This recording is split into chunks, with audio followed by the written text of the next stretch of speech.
Assalamualaikum warahmatullahi wabarakatuh. Perkenalkan, nama saya Aris Kesulisto dari Program Studi Ekonomi Pembangunan Fakultas Ekonomi dengan NIM 01021282126683. Baiklah, saya akan menjawab pertanyaan untuk mengisi tugas UTS Perencanaan Pembangunan. Yang pertama yaitu mengapa dan dalam kondisi apa intervensi publik atau perencanaan dilakukan. Intervensi publik atau perencanaan pemerintah diperlukan dalam berbagai situasi untuk mencapai berbagai tujuan sosial, ekonomi, dan lingkungan. Beberapa alasan utama mengapa intervensi publik diperlukan adalah yang pertama, perbaikan kesejahteraan masyarakat. Pemerintah dapat berperan dalam memastikan kesejahteraan masyarakat dengan menyediakan layanan dasar seperti pendidikan, perawatan kesehatan, dan perumahan terjangkau. Kedua, pengaturan ekonomi. Intervensi publik diperlukan untuk mengatur pasar dan mencegah monopoli, penipuan, atau ketidaksetaraan ekonomi yang merugikan masyarakat. Yang ketiga, pelestarian lingkungan.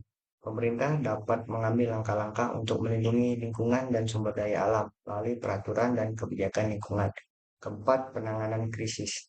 Dalam situasi darurat atau krisis seperti pandemi, bencana alam, atau konflik, pemerintah perlu berintervensi untuk melindungi dan membantu masyarakat. Yang kelima, distribusi kekayaan. Intervensi publik dapat digunakan untuk mengurangi ketidaksetaraan ekonomi dengan mengejar kebijakan redistribusi pendapatan.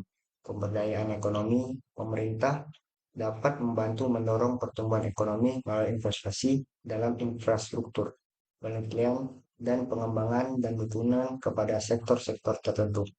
Ketujuh, perlindungan konsumen. Pemerintah memiliki peran dalam melindungi konsumen dari produk dan praktik bisnis yang merugikan. Yang kedelapan, keamanan nasional. Pemerintah memiliki tanggung jawab untuk menjaga keamanan dan pertahanan negara. Intervensi publik bisa berupa regulasi, subsidi, pajak, investasi dalam infrastruktur, dan banyak alat lainnya. Tujuannya adalah untuk mencapai keseimbangan antara kepentingan individu dan kepentingan masyarakat secara keseluruhan serta untuk mempromosikan kesejahteraan umum. Nah, soal yang kedua yaitu jelaskan dan beri contoh dua dari tujuh mazhab perencanaan. Yang pertama ada perencanaan kolaboratif. Perencanaan kolaboratif merupakan perencanaan berbasis komunikasi. Hal tersebut didasari oleh beberapa pendapat ahli. Perencanaan kolaboratif merupakan perencanaan yang berorientasi pada para pemangku kepentingan, melibatkan stakeholders, tidak dibatasi oleh tempat dan waktu, didasari oleh konsep strukturalis, serta dalam prosesnya melibatkan proses komunikasi, dialog, dan transaksi. Perencanaan kolaboratif juga proses saling belajar antar pelaku, sehingga masing-masing pihak mendapatkan pengetahuan terhadap permasalahan yang dihadapi melalui dialog-dialog yang terstruktur, yang pada akhirnya akan saling menguntungkan. Perencanaan kolaboratif akan berhasil jika ada ketergantungan antar pelaku, memperlihatkan bahwa proses kolaborasi menggambarkan jejaring kolaboratif, di mana terdapat keragaman, saling ketergantungan, dan dialog otentik di dalamnya. Saling ketergantungan akan menimbulkan keinginan untuk berkompromi, untuk akhirnya bisa mencapai konsensus. Terbentuknya konsensus merupakan suatu hasil dari proses yang bersifat demokratik. Partisipasi yang terstruktur serta membutuhkan waktu dan kesabaran. Dialog yang dilakukan dalam proses kolaborasi harus merupakan dialog otentik, bukan teoritis atau ritual. Masing-masing pembicara memiliki legitimasi berbicara dengan sungguh-sungguh, membuat pernyataan yang dapat dipahami oleh orang lain, serta menyampaikan pernyataan yang akurat. Peran perencana dalam proses perencanaan kolaboratif adalah untuk menjembatani antara pihak masyarakat dan pihak pemerintah serta sebaliknya. Seorang perencana dalam perencanaan kolaboratif tidak hanya sebagai fasilitator dan mobilisator, namun juga sebagai mediator. Perencana harus mampu memahami dan memediasi konflik yang mungkin terjadi antara masyarakat dan pemerintah. Proses dalam perencanaan kolaboratif membutuhkan adanya leadership yang fleksibel yang mampu menyesuaikan diri, uh, tapi namun tetap memiliki ketegasan. Dalam proses kolaboratif memerlukan partisipasi, kesetaraan kekuasaan, serta kompetensi yang memadai dari pemangku kepentingan. Penerapan perencanaan kolaboratif lebih sulit diterapkan pada masyarakat yang cenderung memiliki tingkat partisipasi yang rendah.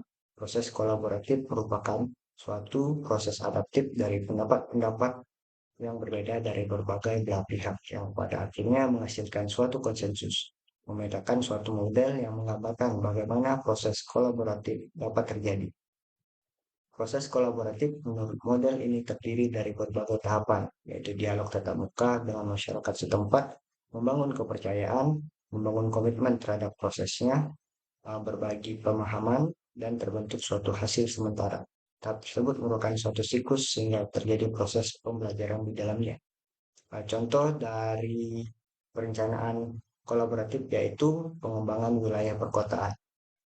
Ketika sebuah kota berencana untuk mengembangkan wilayah tertentu, pihak berwenang bisa melibatkan penduduk setempat, organisasi masyarakat, dan pemilik lahan dalam proses perencanaan.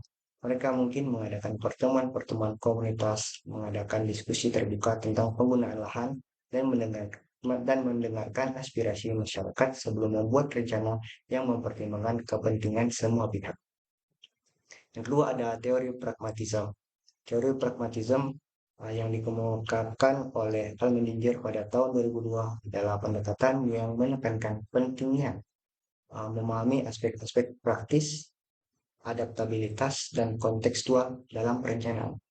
Berikut adalah penjelasan yang lebih detail tentang teori pragmatisme dalam konteks perencanaan.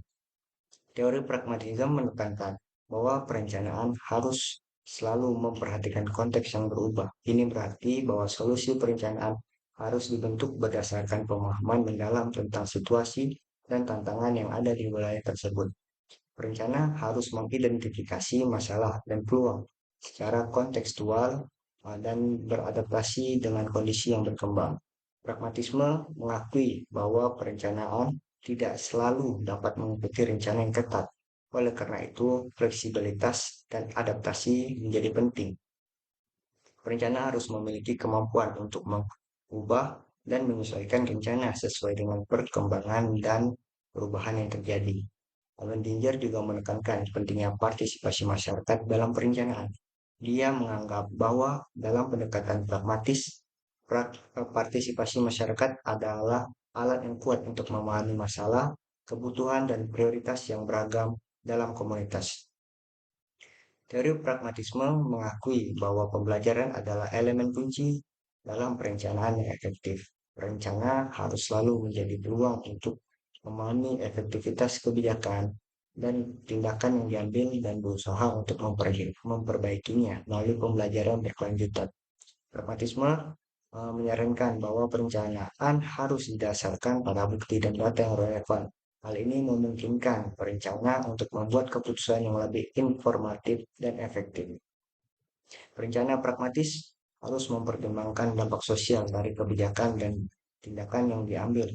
Kesejahteraan masyarakat dan dampak sosial harus menjadi perhatian utama. Kritik terhadap rencana tertutup pragmatisme mendukung pandangan bahwa rencana yang terlalu kaku dan terbatas dalam visi harus dihindari. Sebaiknya, perencana harus bersifat lebih terbuka, dinamis, dan dapat beradaptasi.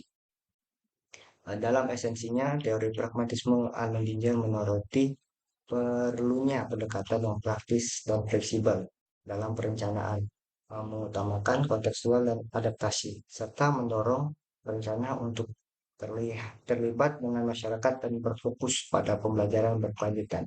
Ini mencerminkan pengakuan bahwa perencanaan harus bersifat responsif dan relevan dalam menghadapi perubahan yang terus-menerus. Berikut adalah contoh dari pragmatisme. Sebuah sekolah dasar di sebuah lingkungan perkotaan telah menerapkan teori pragmatisme dalam perencanaan pendidikan mereka. Mereka memahami bahwa setiap siswa memiliki kebutuhan unik dan potensi yang berbeda. Jadi, mereka telah mengembangkan program pembelajaran yang responsif terhadap kebutuhan individu. Guru-guru di sekolah ini terlibat dalam proses perencanaan dan mereka secara rutin memantau perkembangan siswa. Jika ada siswa yang menghadapi kesulitan dalam pembelajaran, Mereka mengadaptasi metode pengajaran untuk membantu mereka mencapai potensi penuh mereka.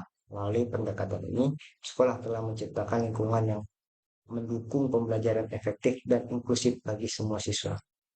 Sekian dapat yang saya sampaikan. Apabila ada salah, saya mohon maaf. Saya ucapkan terima kasih. Wabillahi taufiq wal hidayah. Wassalamualaikum warahmatullahi wabarakatuh.